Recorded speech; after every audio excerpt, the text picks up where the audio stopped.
Well, as some of you probably noticed from my Moto Murph video, I got some extra lights on this thing now.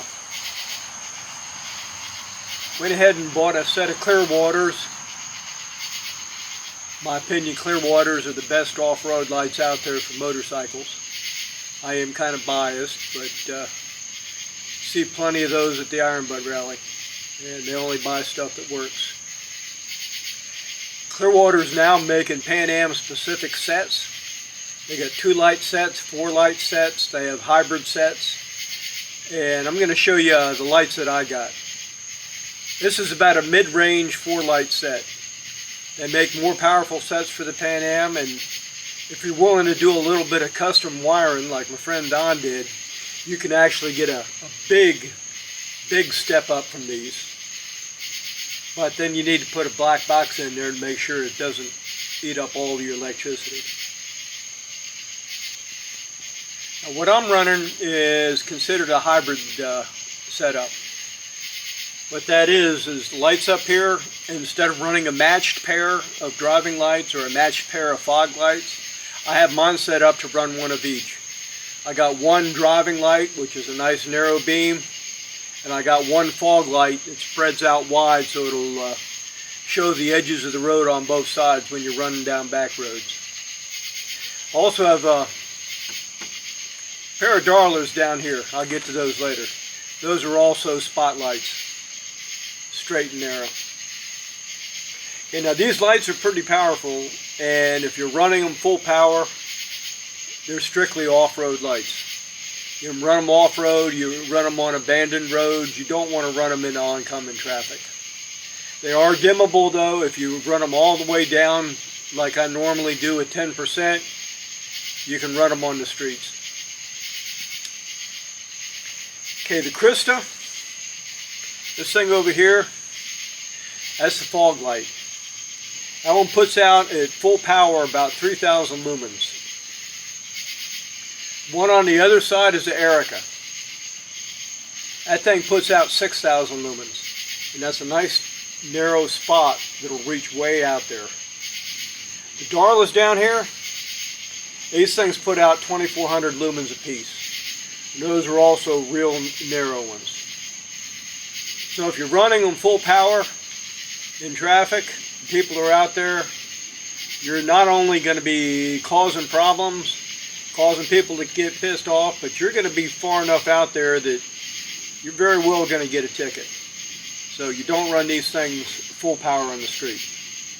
Throttle them all the way down and you'll be doing okay.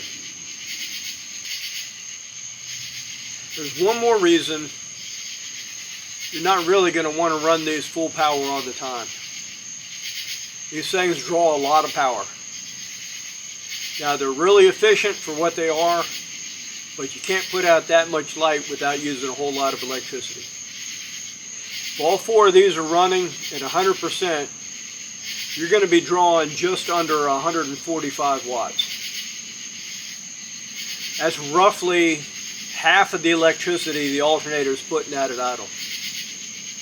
That's a lot of power, especially when you consider, like all motorcycles, there is no off for the headlights, so you're drawing lights for that. You're drawing power for the dash, for the computers, everything else. You're kind of pushing it. They do have more powerful sets for the Pan Am, but I decided right off the bat that I didn't want a set that was going to draw more than half of my idle wattage. On the left here, this one's the Krista. It's got 3 broad beam LEDs. This is one that gives you a total of 3,000 lumens if you got it running at 100%.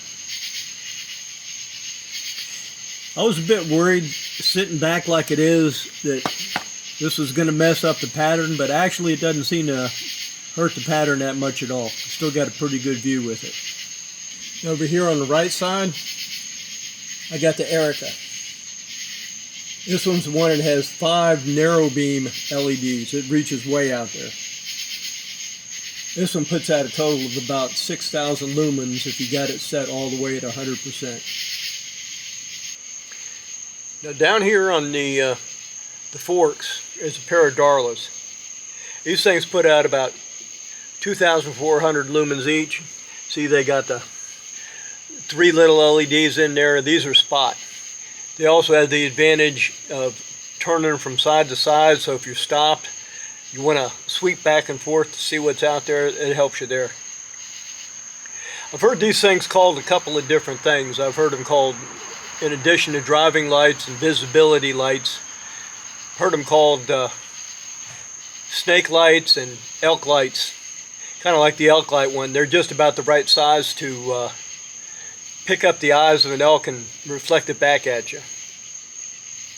Okay, that probably doesn't make a lot of sense, so I'm going to pause here and explain this. If you're up north, you know, up near the Canadian border, a lot of times there's a hazard you got to watch out for, especially in a little bit more remoter areas. After the sun goes down, deer and elk and moose and a lot of them big critters like wandering out and bedding down on the road because the asphalt's still kind of warm. These lights down here like this are just about the right height, so while they're staring at you while you're coming at them, it'll reflect off their eyes and reflect back to you and kind of give you a warning that you're heading up on a big fuzzy boulder field where you thought it was a road. Gives you time to stop and stuff. Maybe down here we ought to call them gator lights for when the alligators like coming out and warm themselves in Alligator Alley in the nighttime when the road's nice and warm and everything else is cooling off. Kind of like big toothy speed bumps. Now, one thing I like about this being a Pan America specific kit is they really integrated the controls there perfectly. They give you just enough to have a good solid mount and nothing else. No extraneous stuff to get in the way. This right here is your dimmer control. Straightforward. I've got it set all the way down to 10% right now. Nice big long sweep all the way up to 100%.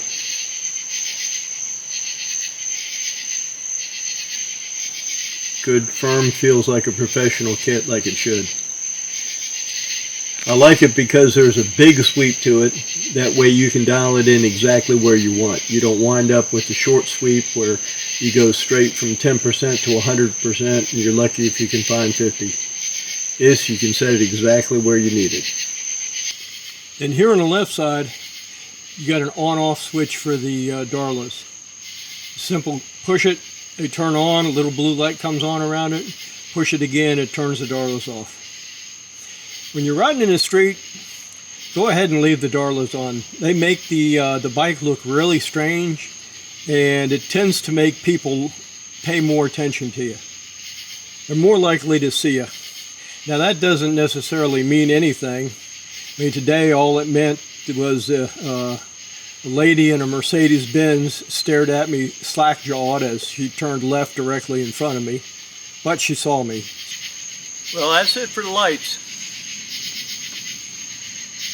These things are the best you can get for any bike, and I'm just happy as anything that they made set specifically for the Pan America now. One problem is, being the best, these are real expensive. You know, set of these 4 lights, the way I've got them set up,